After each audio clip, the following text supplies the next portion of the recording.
Hello guys. Ah, ano guys, magsarado pa ba ang bulitas na tinanggalan yung matagalan nilagyan mo guys ba? Magsarado pa ba yan? Halaka! Huwag kang matakot guys, magsarado pa rin yan.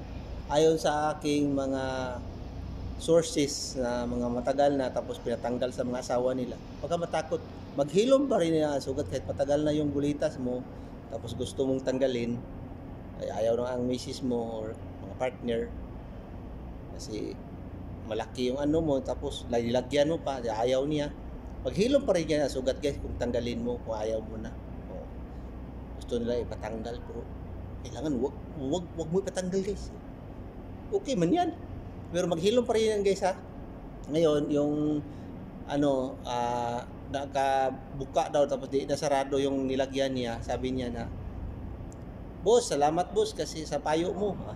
Kaano guys, ayos guys. Naayos na. Sabi ko sa sunod, better relax next time lang. Kaya hilain mo talaga. Hilain mo mabuti na maayos siya paglagay. Saradong-sarado talaga ba? Kaya madali yan maghilom. Madali maghilom yung mga sugat guys. Kahit may diabetes ka pa. Yung patutoy mo, lagyan mo lidas.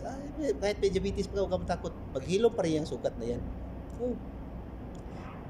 Ganyan siya guys ka ano ay matagal na kasi akong hindi naka ano sa inyo, hindi na kayo nakabisita sa akin kaya dito yung ito kasi yung trabaho ko dito, wala na ako sa fabrication kaya hindi na ako nakagawa, nandito na ako sa construction ngayon, busy na talaga ako dito guys kasi alam mo naman pag mga ano tayo nakabisi guys, maghawa ka ng ano guys, sakit sa ulo tapos tamad, di marunong yung ano ba, sakit sa ulo, busy talaga ako, di na ako nakagawa pero mayroon ako doon maliit, pumayat na, napiyahok na ang mukha ko guys, so pumayat ako, init guys, init dito no, tumaas na yung leeg ko, okay na sana tumaas yung baba, di lang ang leeg pero okay na yan guys, pero nagbigay sarap guys.